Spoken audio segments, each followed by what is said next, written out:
Beliau adalah Jenderal TNI Anumerta Ahmad Yani.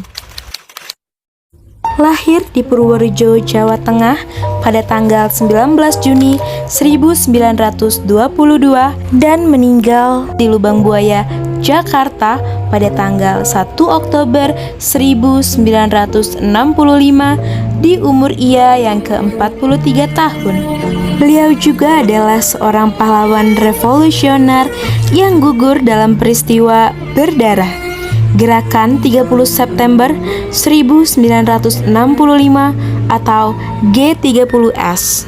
Bukan hanya karena kesuksesannya dalam memerangi sejumlah pertempuran, tapi juga berkat jiwa kepemimpinan dan kebangsaannya yang membuat rasa kagum. Jiwa kepemimpinan Ahmad Yani sudah terlihat sejak ia masih belia. Hal tersebut dapat dilihat dari kegemaran Jenderal Ahmad Yani yang suka bermain peperangan, di mana ia selalu menjadi pemimpin bagi teman-temannya. Yani kecil ternyata terpesona dengan kisah keberanian dan kecerdasan Pangeran Diponegoro saat berperang melawan Belanda. Lantas, bagaimanakah kisah patriotisme sang Jenderal Ahmad Yani? Karir militernya dimulai saat bergabung dengan Tentara Republik untuk bergabung melawan Belanda pada bulan-bulan pertama setelah deklarasi kemerdekaan. Beliau membentuk batalion dengan dirinya sebagai komandan dan pemimpin kemenangan Indonesia melawan Inggris di Magelang.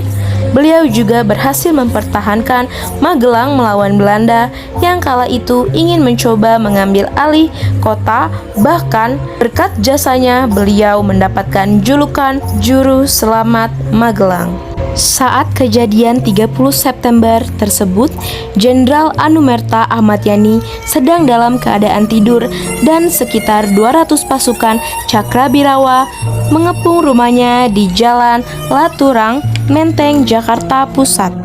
Saat Jenderal Ahmad Yani menemui pasukan Cakrabirawa, anggotanya berlaku tidak sopan dan beliau pun marah. Singkat cerita, saat Jenderal Ahmad Yani berjalan kembali ke dalam kamar karena beliau ingin mengganti pakaian, beliau malah ditembaki pasukan dari balik pintu kaca.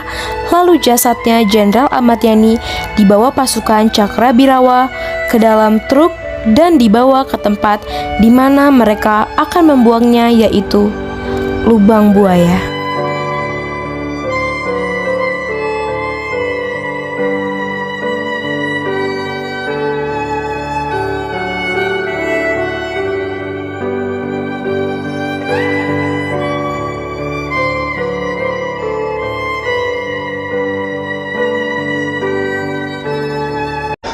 Orang tua kami, ayah kami yang kami sangat cinta itu diseret-seret keluar. Nggak bisa, Mas. Saya nggak bisa terima.